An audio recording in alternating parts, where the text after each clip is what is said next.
Welcome to daily Hindu news analysis. మనం ప్రతిరోజు Hindu news పేపర్లో important current affairs articles exam point of వ్యూలో చూస్తున్నాం అండ్ అలాగే దాని వెనుకున్న జీకే పార్ట్ కూడా కవర్ చేస్తున్నాం. So as part of that initiative ఈరోజు మనకి July 7th, 2025. So before starting the video give it A like. మన కాంటెంట్ నచ్చితే మీ ఒపీనియన్ కామెంట్ చేయండి. అండ్ అలాగే మనకి ఈరోజు ఇంపార్టెంట్ ఆర్టికల్స్ చూస్తే ఫస్ట్ ఆఫ్ ఆల్ హెడ్లైన్స్ చూస్తే మనకి గ్రేట్ నికోబార్ ప్రాజెక్ట్ అని చెప్పి ఇచ్చారు. ఇక్కడ environment impact assessment study down place earthquake risk in area. So ఇక్కడ గ్రేట్ నికోబార్ ప్రాజెక్ట్ అనేది ప్రపోజ్ చేశారు. సో దాని మీద ఈ ఎన్వైరన్మెంట్ ఇంపాక్ట్ అసెస్మెంట్ స్టడీ అనేది జరిగింది. సో ఆ స్టడీలో ఏం చెప్తున్నారు అంటే డౌన్ ప్లేస్ ఎర్త్క్వేక్ రిస్క్ ఉన్నా సరే అది అంతగా లేదు అని చెప్పేసి సరైన రిపోర్ట్ కాకుండా డౌన్ ప్లే చేశారు దాన్ని. అంటే ఉన్నది అంత ఇంటెన్సిటీతో లేదు అని చెప్పేసి చెప్పడాన్ని మనం డౌన్ ప్లే అనే డిస్క్రైబ్ చేస్తాం. మనం డౌన్ ప్లే అనే వర్డ్తో డిస్క్రైబ్ చేస్తాం. సో ఇక్కడ down plays meaning important. And అలాగే నెక్స్ట్ హెడ్లైన్ చూస్తే మనకి Elon Musk launches new political party. So యూఎస్ఏలో స్పేస్ ఎక్స్ ఫౌండర్ అయిన ఎలోన్ మస్క్ కొత్త న్యూ పొలిటికల్ పార్టీని స్టార్ట్ చేయబోతున్నారని చెప్పేసి ఇక్కడ హెడ్లైన్ ఇచ్చారు. అండ్ నెక్స్ట్ ఆర్టికల్ చూస్తే మనకి no change in instructions on documents for Bihar SIR. So Bihar SIR అంటే special intensive revision of electoral rules జరుగుతుంది. ఎందుకంటే అప్కమింగ్ అసెంబ్లీ ఎలక్షన్స్ ఉన్నాయి బీహార్లో. సో దట్ ఈ స్పెషల్ ఇంటెన్సివ్ రివిజన్ అనేది ఎలక్టోరల్ రూల్స్ రివిజన్ అనేది జరుగుతుంది. సో ఇక్కడ ఈసీ మనకి election commissioner, chief election commissioner ఎవరంటే జ్ఞానేష్ కుమార్. నెక్స్ట్ ఇక్కడ చూస్తే AP announces strategy to tackle climate change. So AP government 5-point climate స్ట్రాటజీని అడాప్ట్ చేసుకుంది. అండ్ అలాగే to enhance environmental resilience and అలాగే సస్టైనబుల్ డెవలప్మెంట్ గోల్స్ని అచీవ్ చేయడం కోసం ఈ స్ట్రాటజీని అనేది డివైజ్ చేసుకుంది to tackle this climate change. Next important article చూస్తే మనకి 2 pressurised heavy water reactors built indigenously get nod. So atomic energy regulatory board అనేది గ్రాంట్ అంటే పర్మిషన్ ఇచ్చింది, ఎన్పిసిఐఎల్కి లైసెన్స్ ఇచ్చింది to operate this heavy water reactors. So ఈ heavy water reactors అంటే pressurised heavy water reactors up to 700 megawatt energy power ఉన్న ఈ పీడబ్ల్యూహెచ్ఆర్స్ అని చెప్పేసి అంటాం. ఇది కాక్రాపార అటామిక్ పవర్ స్టేషన్లో అంటే గుజరాత్లో ఆపరేట్ చేయడానికి లైసెన్స్ అనేది ఇచ్చింది. So AERB atomic energy regulatory board licence అనేది ప్రొవైడ్ చేసింది. సో ఇక్కడ ఫస్ట్ చూస్తే మనకి ప్రెషరైజ్డ్ హెవీ వాటర్ రియాక్టర్స్ అంటే these are nothing but nuclear reactors. So ఇది ఎందుకు యూజ్ చేస్తారు అంటే ఎలక్ట్రిసిటీ జనరేషన్ కోసం యూజ్ చేస్తారు. సో న్యూక్లియర్ ఫిజన్ మీద ఆధారపడి వర్క్ అవుతుంది. ఇది న్యూక్లియర్ ఫిజన్ అనే ప్రిన్సిపల్ని ఫాలో అవుతూ ఎలక్ట్రిసిటీ అనేది జనరేషన్ జరుగుతుంది ఈ ప్రెషరైజ్డ్ హెవీ వాటర్ రియాక్టర్స్లో. ఇందులో మనకి మోడరేటర్ కింద హెవీ వాటర్ని యూజ్ చేస్తారు. So heavy water is used as a moderator in this pressurised heavy water reactors. So ఇక్కడ చూస్తే మనకి ఈ pressurised heavy water reactors almost మనకి 15 ఉన్నాయి ఇండియాలో. ఆఫ్ కెపాసిటీ వచ్చేసి 220 మెగావాట్ ఎనర్జీ అండ్ అలాగే 540 వచ్చేసి 2 ఉన్నాయి ప్రస్తుతం ఆపరేషన్లో ఉన్నాయి ఇవి. అండ్ అలాగే 700 megawatt energy reactor Rawat Bata power station atomic power station వచ్చేసి మనకి రాజస్థాన్లో ఉంది. సో అక్కడ కూడా రీసెంట్లీ మార్చ్లోనే ఆపరేషన్లోకి వచ్చింది 700 మెగావాట్ ఎనర్జీ ఉన్న ప్రెషరైజ్డ్ వాటర్ రియాక్టర్ వచ్చేసి. అండ్ అలాగే షార్ట్ ఇన్ ద ఆర్మ్ ఇక్కడ చూస్తే ఈ ఇడియం అనేది ఇంపార్టెంట్ మనకి. షార్ట్ ఇన్ ద ఆర్మ్ అంటే ఒక ఎంకరేజ్మెంట్ లాగా, ఒక బూస్ట్ లేదంటే మోటివేషన్ ఇచ్చినట్టు, ఒక స్టిమ్యులస్ ఇచ్చినట్టు. సో షార్ట్ ఇన్ ద ఆర్మ్ని మనం ఎంకరేజ్మెంట్ అని చెప్పేసి డిస్క్రైబ్ చేస్తాం మనం. The issuance of the licence is a shot in the arm for the NPCIL. So ఎన్పిసిఐఎల్కి ఇది ఒక encouragement, a shot in the arm అని చెప్పేసి ఇక్కడ ఇడియంతో డిస్క్రైబ్ చేశారు. సో ఈ ఇడియం అనేది ఇంపార్టెంట్, ఇది ప్రీవియస్ ఇయర్ క్వశ్చన్ కూడా. ఈ ఆర్టికల్లో మనం ఎక్కువగా గుర్తుపెట్టుకోవాల్సింది ఏంటంటే కాక్రాపార అటామిక్ పవర్ స్టేషన్ ఎక్కడ ఉంది, గుజరాత్. అండ్ అలాగే Rawat Bata atomic power station వచ్చేసి మనకి రాజస్థాన్లో ఉంది. ఈ 2 ఫ్యాక్ట్స్ చాలా ఇంపార్టెంట్. అండ్ నెక్స్ట్ చూస్తే మనకి developing world should have a greater role in key decisions says Modi at Brazil BRICS meet. So ఈ బ్రిక్స్ సమ్మిట్ వచ్చేసి మనకి మీటింగ్ వచ్చేసి ఈ ఇయర్ బ్రాజిల్లో జరుగుతుంది. సో రియో డి జనీరోలో జరిగింది. సో ఈ బ్రిక్స్లో మనం ఆల్రెడీ ఎన్ని కంట్రీస్ ఉంటాయో నిన్న అనాలిసిస్లో చూసాం. టోటల్ 10 కంట్రీస్ ఉంటాయి. సో అవి ఇంపార్టెంట్, మెంబర్ కంట్రీస్ అనేది ఇంపార్టెంట్. అండ్ అలాగే ఈ బ్రిక్స్ అనేది మనకి ఎమర్జింగ్ ఎకానమీస్ యొక్క ఒక కూటమి. సో ఎమర్జింగ్ ఎకానమీస్ అన్నీ కలిపి ఒక గ్రూప్ని ఫామ్ చేసి దాన్ని మనం బ్రిక్స్ అంటాం. సో ఇది ఆల్టర్నేటివ్ టు G7 అంటే developed economies. So developed economies form చేసింది G7 గ్రూపింగ్. సో దానికి ఆల్టర్నేటివ్గా డెవలపింగ్ ఎకానమీస్ ఏవైతే ఉన్నాయో, ఎమర్జింగ్ ఎకానమీస్ ఏవైతే ఉన్నాయో అవన్నీ దగ్గరకు వచ్చే ఒక బ్రిక్స్ గ్రూపింగ్ అనేది ఫామ్ చేసాయి. ఫస్ట్ ఆఫ్ ఆల్ దీనికి 2009లో ఫస్ట్ సమ్మిట్ వచ్చేసి 2009లో ఫస్ట్ మీటింగ్ వచ్చేసి 2009లో జరిగింది. అండ్ రీసెంట్లీ మనకి చూస్తే ఇండోనేషియా న్యూ మెంబర్ కింద ఈ బ్రిక్స్లో చేరింది. అండ్ అలాగే ఇక్కడ జరిగిన ఇప్పుడు ఈ మీటింగ్లో బ్రిక్స్ లీడర్స్ అందరూ కూడా ఈ పెహల్గామ్ టెర్రర్ అటాక్ని కండెమ్ చేశారు. సో అందరూ డిక్లరేషన్ అడాప్ట్ చేశారు ఈ బ్రిక్స్ మీటింగ్లో. సో పెహల్గామ్ టెర్రర్ అటాక్ని కండెమ్ చేస్తూ. అండ్ అలాగే ఇక్కడ చూస్తే 2 permanent members of UN security council ఎవరైతే ఉన్నారో ఈ బ్రిక్స్లో మనకి Russia, China permanent members, UN security కౌన్సిల్లో పర్మనెంట్ మెంబర్స్, వీళ్ళకి వీటో పవర్ కూడా ఉంటుంది. సో టోటల్ 5 మెంబర్ కంట్రీస్ ఉంటాయి ఈ పర్మనెంట్ మెంబర్స్లో. సో అందులో రష్యా ఉంది, చైనా ఉంది. ది అదర్ 3 ఏంటంటే UK, ఫ్రాన్స్, US. సో ఈ టోటల్ 5 కంట్రీస్ కదా. సో ఇక్కడ ఈ బ్రిక్స్ లీడర్స్ డిక్లరేషన్ సపోర్ట్ ఇచ్చింది దేనికి? రష్యా, చైనా సపోర్ట్ ఇచ్చింది. ఎందుకంటే ఈ UNSC మెంబర్షిప్ ఎక్స్పాండ్ చేయడం కోసం. సో అందులో మనకి బ్రాజిల్, ఇండియా కూడా అందులో జాయిన్ అవ్వాలని ఎప్పటి నుంచో ట్రై చేస్తున్నాయి. సో వాళ్ళకి ఇందులో ఇంక్లూడ్ చేయడానికి సపోర్ట్ చేస్తూ రష్యా అండ్ చైనా ఇక్కడ డిక్లరేషన్ అడాప్ట్ చేస్తుంది అని చెప్తున్నారు. సో ఇక్కడ మనకి UNSC పర్మనెంట్ మెంబర్స్ అందరూ ఆ మెంబర్ కంట్రీస్ అనేవి ఇంపార్టెంట్. నెక్స్ట్ ఆర్టికల్ చూస్తే ఇక్కడ మనకి UK team lands in Thiruvananthapuram, shifts grounded RAF royal air force jet to airport hanger అని చెప్పించారు. ఇక్కడ హ్యాంగర్ మీనింగ్ ఇంపార్టెంట్. సో ఇది 1 వర్డ్ సబ్స్టిట్యూషన్ కింద వస్తుంది మనకి. హంగర్ అంటే the place where airplanes are kept. So ఎయిర్పోర్ట్లో ఒక ప్లేస్ ఉంటుంది కదా, ఆ ప్లేస్లో ఒక రూమ్ టైప్ ఉంటుంది. ఆ ప్లేస్లో ఈ ఎయిర్ప్లేన్స్ అన్నిటినీ, ప్లేన్స్ ఏవైతే ఉన్నాయో వాటిని అక్కడ ప్లేస్ చేస్తారు. The place where these airplanes are kept, ఆ ప్లేస్ని మనం ఎయిర్పోర్ట్ హంగర్ అంటాం. So HANGAR, very important. And next editorial పేజ్లో చూస్తే మనకి అవుట్ ఆఫ్ 4 ఎడిటోరియల్ ఆర్టికల్స్ మనకి 3 ఇంపార్టెంట్ వచ్చాయి. ఇందులో మనకి ఫస్ట్ ఆర్టికల్ వచ్చేసి the new battle challenge of China Pakistan collusion. So ఈ ఆర్టికల్ ప్రీవియస్లీ మనం లాస్ట్ 7 డేస్లో 2 టైమ్స్ వచ్చింది. చైనా పాకిస్తాన్ కొల్యూడ్ అయ్యి ఇండియా మీద ఒక 1 ఫ్రంట్ ఛాలెంజ్ కింద ఎలా తయారవుతున్నాయి అని చెప్పేసి ఇచ్చారు. సో మళ్ళీ అదే రిపిటేటివ్ ఆర్టికల్ అని చెప్పొచ్చు ఇది మనకి. సో దీని సమ్మరీ సింపుల్గా చూద్దాం మనం. ఫస్ట్ ఆఫ్ ఆల్ ఇక్కడ చూస్తే మనకి ఇంతకుముందు ఇండియాకి, పాకిస్తాన్కి మిలిటరీ కన్ఫ్రంటేషన్స్ వచ్చేసి వార్స్ అనేవి 1965లో జరిగింది. అండ్ అలాగే 1971లో అంటే బంగ్లాదేశ్ లిబరేషన్ వార్ అని చెప్పేసి దాని కంటిన్యూషన్గా అప్పుడు జరిగింది 1971లో. అండ్ అలాగే కార్గిల్ ఆపరేషన్స్ అని చెప్పేసి 1999లో జరిగాయి. సో వీటన్నిటిలో కూడా China was a background player. So China వీటన్నిటిలో కూడా పాకిస్తాన్కి సపోర్ట్ చేస్తూ వచ్చింది. సో అలాగే డిప్లొమాటిక్ బ్యాకింగ్ ఇచ్చింది. అండ్ అలాగే మిలిటరీ జెస్చర్స్ కూడా ఒక టోకెన్ మిలిటరీ జెస్చర్స్ కింద సో చైనా అనేది యాక్ట్ చేసింది. సో వితౌట్ డైరెక్ట్లీ ఎంగేజ్ అవ్వకుండా చైనా అనేది పాకిస్తాన్కి సపోర్ట్ చేస్తుంది.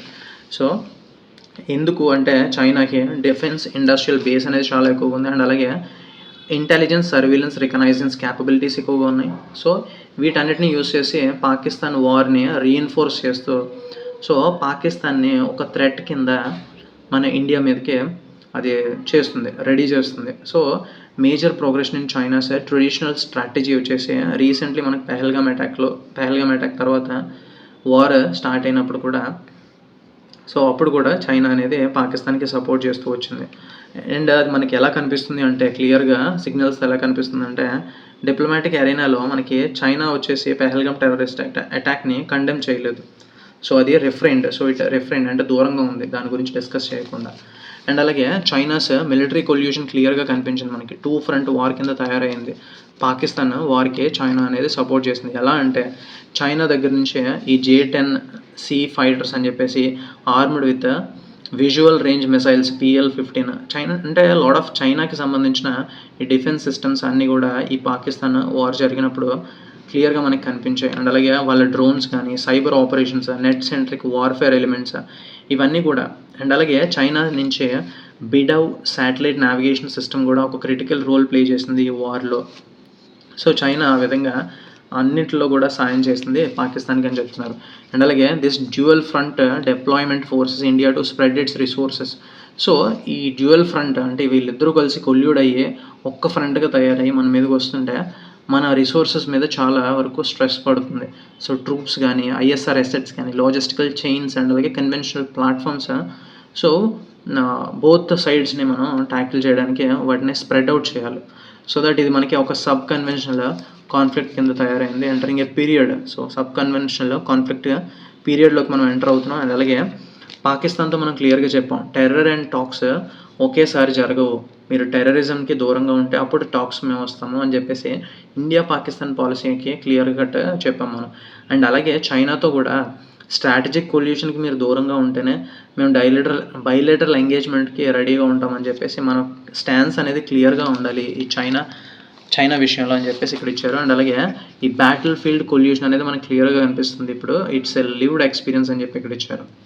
నెక్స్ట్ ఆర్టికల్ చూస్తే మనకి the Khelo Bharat NITI as a beacon for Indian football. So ఇక్కడ బీకన్ అంటే ఒక ఇన్స్పిరేషనల్ సిగ్నల్ అని చెప్పి అర్థం. సో ఈ బీకన్ మీనింగ్ ఇంపార్టెంట్.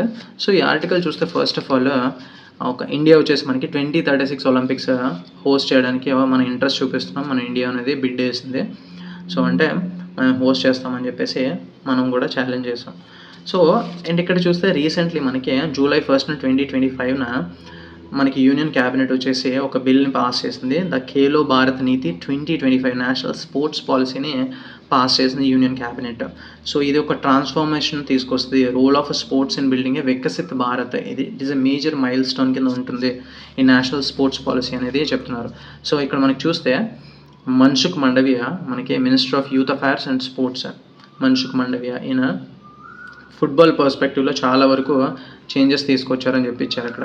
అందులో ఫస్ట్ వన్ ఏంటంటే స్పోర్ట్స్ ఎక్సలెన్స్ అండ్ అలాగే sports for social development, sports for economic development and అలాగే ఇది ఒక పీపుల్స్ మూవ్మెంట్ కింద తయారు చేస్తారు కమ్యూనిటీ స్పోర్ట్స్ని ఎంకరేజ్ చేయడానికి. అండ్ అలాగే ఫిఫ్త్ వన్ ఏంటంటే స్పోర్ట్స్ ఇన్ ఎడ్యుకేషన్, అంటే ఫుట్బాల్ స్కూల్స్లో కూడా ఇంక్లూడ్ చేయడానికి రెడీ అవుతున్నారు. అండ్ అలాగే ఇక్కడ the subject of OCI talent. ఈ OCI talent is nothing but మనకి first of all overseas citizens of India cards అని చెప్పేసి మన ఇండియా ఇష్యూ చేస్తుంది. సో వాళ్ళకి ఆ overseas citizens of India players ఎవరైతే ఉన్నారో వాళ్ళు మన నేషనల్ టీంలో ఇంక్లూడ్ చేసుకోవచ్చు కదా, సో దట్ మనం ఎక్సెల్ అవ్వచ్చు ఈ గేమ్లో అని చెప్పేసి ఇక్కడ ఇచ్చారు. ఎందుకంటే మోస్ట్ ఆఫ్ ద కంట్రీస్ అలానే చేస్తున్నాయి. సో వాళ్ళకి డ్యూయల్ సిటిజన్షిప్ ఉన్నాయి కాబట్టి యాజ్ పర్ ఫీఫా నార్మ్స్ ప్రకారం చూస్తే మనకి ఫీఫాలో మనం ప్లేయర్ ఎవరైతే ఒక కంట్రీని రిప్రజెంట్ చేయాలంటే ఆ కంట్రీ యొక్క పాస్పోర్ట్ అనేది ఉండాలి. కాకపోతే మనకి OCI కార్డ్ హోల్డర్స్కి special social and economic rights ఇస్తాం కానీ ఇండియన్ పాస్పోర్ట్ అనేది వాళ్ళకు ఉండదు. సో దానికి ఒక సొల్యూషన్ అనేది మనం చూడాలి. ఎందుకంటే మనం డ్యూయల్ సిటిజన్షిప్ అనేది మనం ఎంకరేజ్ చేయం. మనకి ఇండియా ఈజ్ సింగిల్ సిటిజన్షిప్ని ఫాలో అవుతుంది. సో వాళ్ళని OCI కార్డ్ ప్లేయర్స్ని మనం ఇంక్లూడ్ చేసుకోవాలంటే దీనికి ఒక సొల్యూషన్ చూడాలి.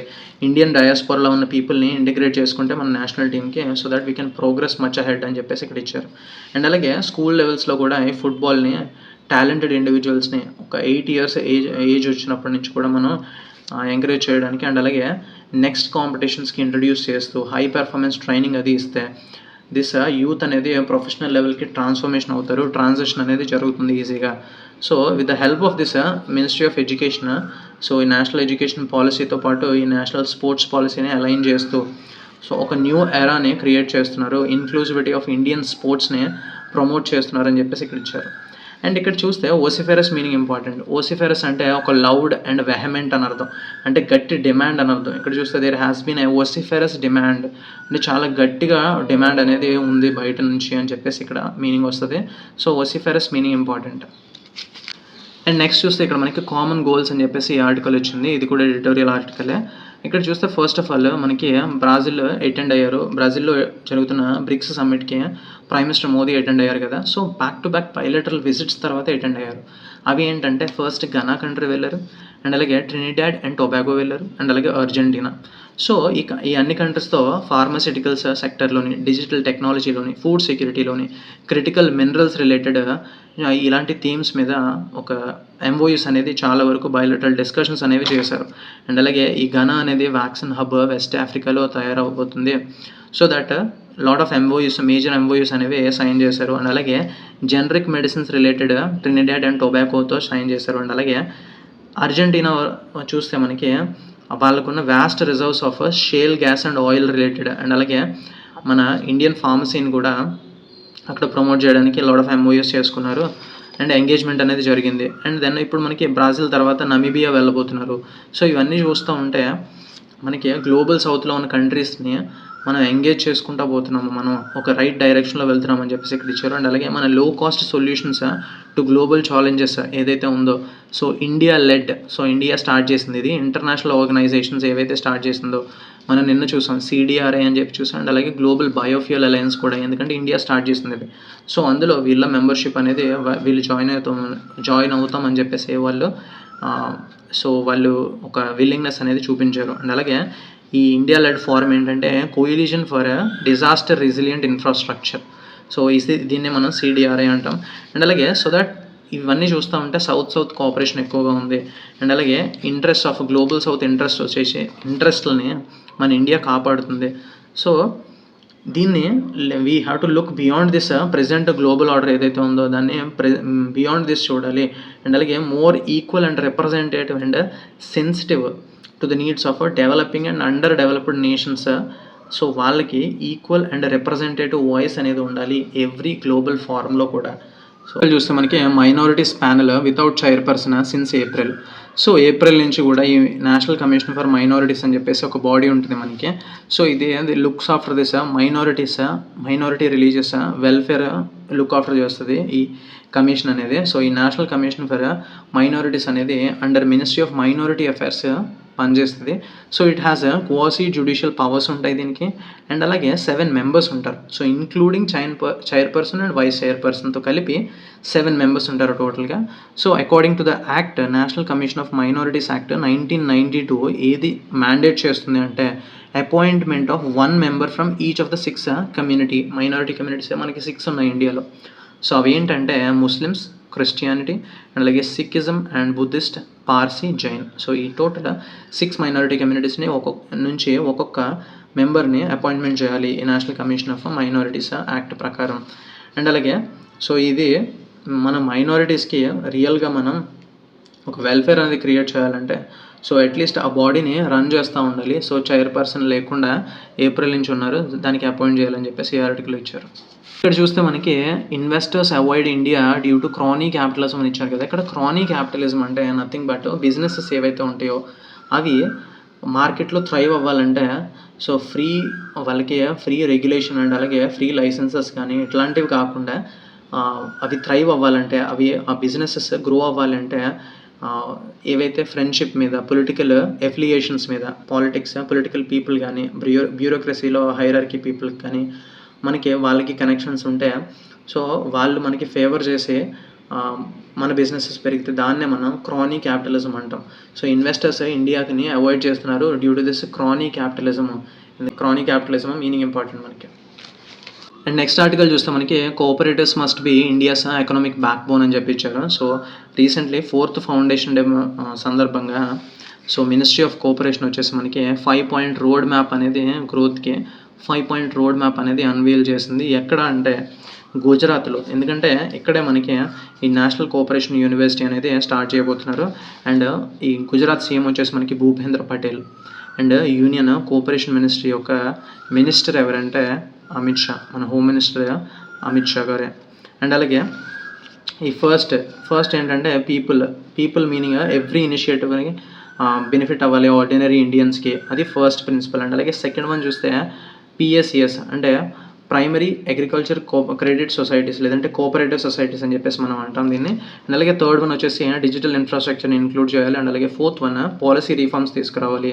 5th వన్ ఎంటైర్ కమ్యూనిటీస్ని ప్రాస్పర్ చేయాలి అని చెప్పేసి 5-point రోడ్ మ్యాప్ అనేది గ్రోత్ కోసం అన్వీల్ చేశారు on backdrop of this. And next చూస్తే మనకి ఇక్కడ no country with poverty rate of 28% can claim to be 4th most equal. So ఇక్కడ ఫస్ట్ ఆఫ్ ఆల్ దీనికన్నా ముందు మనం గినీ కోఎఫిషియంట్ అంటే ఏంటి, లారెన్స్ కర్వ్ అంటే ఏంటో తెలుసుకోవాలి. వెరీ ఇంపార్టెంట్ ఇవి మనకి. ఇక్కడ మనకి వరల్డ్ బ్యాంక్ రిపోర్ట్ ఇచ్చినప్పుడు గినీ కోఎఫిషియంట్ మనకి 25.5% ఉంది. 25.5 స్కోర్ ఇచ్చింది మనకి గినీ కోఎఫిషియంట్. సో అది ఇంతకుముందు మనకి 28.8 ఉండేది, అది కొంచెం తగ్గింది. సో దట్ ఇది తగ్గడంతో మనకి this makes the country 4th most equal country in the world. So 4th most equal country, ఎందుకంటే వేజ్ డిస్పారిటీస్ అని తగ్గాయి అని చెప్పేసి ఇక్కడ చెప్తున్నారు. అండ్ ఇందులో మనకి చూస్తే first of all Lawrence curve అనేది ఇంపార్టెంట్. ఇక్కడ చూస్తే ఈ పిక్చర్లో ఈ గ్రాఫ్ అనేది ఇంపార్టెంట్ మనకి. On the one side population ఉంటుంది అండ్ అలాగే వన్ సైడ్ ఇన్కమ్ ఉంటుంది. సో ఈ కర్వ్ ఏదైతే ఉందో దీన్ని మనం లారెన్స్ కర్వ్ అంటాం. ఈ స్ట్రైట్ కర్వ్ ఏదైతే ఉందో దీన్ని మనం పర్ఫెక్ట్ ఈక్వాలిటీ ఎగ్జిస్ట్ అయినప్పుడు ఇది ఈ లైన్ రిప్రజెంట్ చేస్తుంది, లైన్ ఆఫ్ ఈక్వాలిటీ అని చెప్పి. సో దీన్ని టోటల్గా లారెన్స్ కర్వ్ అనేది between income and population. So it is a graph between income and it's a population, Lawrence curve, very important. And ఇక్కడ చూస్తే గినీ కోఎఫిషియంట్ ఏం చెప్తుందంటే ఇన్కమ్ ఇన్ఈక్వాలిటీని చెప్తుంది, ఈ గినీ కోఎఫిషియంట్. సో అది క్లియర్గా మనకి ఇక్కడ లారెన్స్ కర్వ్లో దాన్ని గ్రాఫికల్ రిప్రజెంటేషన్లో చూపిస్తాం. ఈ గినీ కోఎఫిషియంట్ వాల్యూ కానీ 0 ఉన్నట్లయితే అది perfect equality, perfect equal society అని చెప్పేసి చెప్పొచ్చు. అదే 1 స్కోర్ ఉంటే అది ఇన్ఈక్వాలిటీ. సో గినీ కోఎఫిషియంట్ ఏం చెప్తుందంటే ఇన్ఈక్వాలిటీ, ఇన్కమ్ ఇన్ఈక్వాలిటీ ఎలా ఉంది, అక్కడున్న పీపుల్ ఇన్ఈక్వాలిటీ నేచర్ ఎలా ఉంది అని చెప్పేసి ఈ డేటా అనేది చెప్తుంది మనకి. గినీ కోఎఫిషియంట్ అంటాం దాన్నే మనం.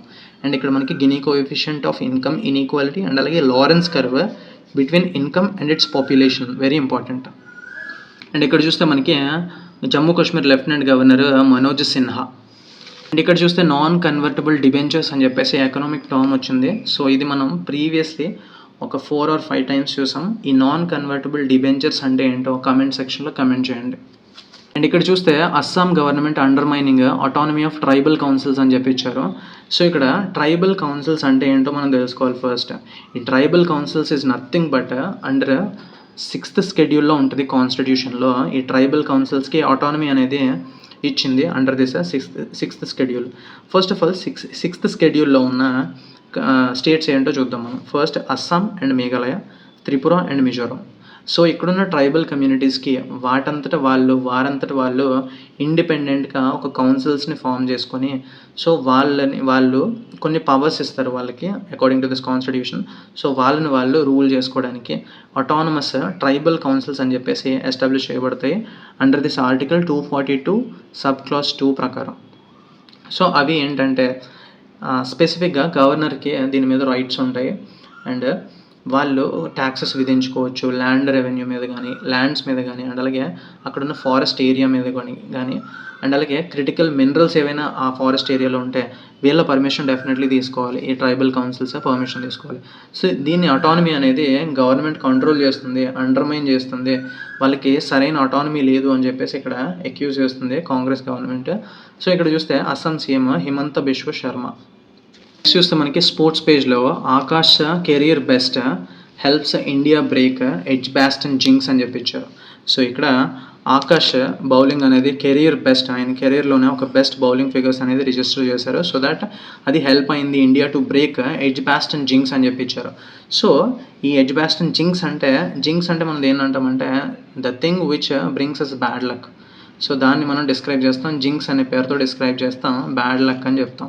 సో దాన్ని బ్రేక్ చేస్తుంది, ఏది బ్రేక్ చేస్తుంది, ఆకాష్ యొక్క కెరీర్ బెస్ట్ బౌలింగ్ ఫిగర్స్ అనేది ఇండియాకి హెల్ప్ చేసింది to break this bad luck of edge Boston. ఎందుకంటే మనం ఇంతకుముందు ఎప్పుడో ఎడ్జ్ బాస్టన్లో టెస్ట్ మ్యాచ్ అనేది గెలవలేదు. సో దాన్ని మనకి నిన్న గెలిచారు కాబట్టి so that India break this edge Boston jinx అని చెప్పేసి ఇక్కడ మెన్షన్ చేశారు. ఇక్కడ ఈ ఫ్యాక్ట్ అనేది ఇంపార్టెంట్. మనకి రీసెంట్లీ బ్రిటిష్ గ్రాండ్ ప్రిక్స్లో మనకి లాండో నారిస్ అనే వ్యక్తి గెలిచారు. సో ఈయన బ్రిటిష్కి చెందిన వ్యక్తే. So British grand prix won by Lando Norris. And next చూస్తే మనకి India to bid for both 2029 and 2031 world athletics championships. So మనకి 2029లోని అండ్ అలాగే 2031లో కూడా వరల్డ్ అథ్లెటిక్స్ ఛాంపియన్షిప్స్కి మేము కండక్ట్ చేస్తామని చెప్పేసి బిడ్ అనేది ఇండియా వేసింది. అండ్ ప్రస్తుతం 2025లో మనకి టోక్యోలో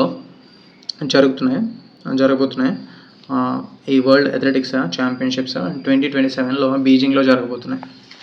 అండ్ ఇక్కడ చూస్తే ఈ పిక్చర్ కింద డైర్ టైమ్స్ అని చెప్పేసి మెన్షన్ చేస్తారు కదా. డైర్ టైమ్స్ అంటే కష్టకాలం అని అర్థం. సో డిఫికల్ట్ సిచ్యువేషన్ టైమ్స్ని మనం డైర్ టైమ్స్ అని చెప్పేసి డిస్క్రైబ్ చేస్తాం. అండ్ ఇక్కడ పిక్చర్ చూస్తే మనకి Mbappe comes up with an acrobatic effort to score Real's third goal అని చెప్పించారు కదా.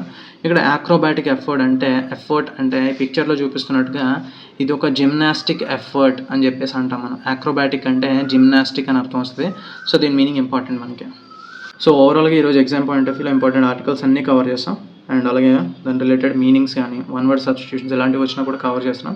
సో వీడియో మీరు ఇక్కడ దాకా వచ్చినట్లయితే డన్ అని చెప్పి కామెంట్ చేయండి. So that it acts as a note for yourself that you are consistent and also for me. And that's it. Thank you for watching.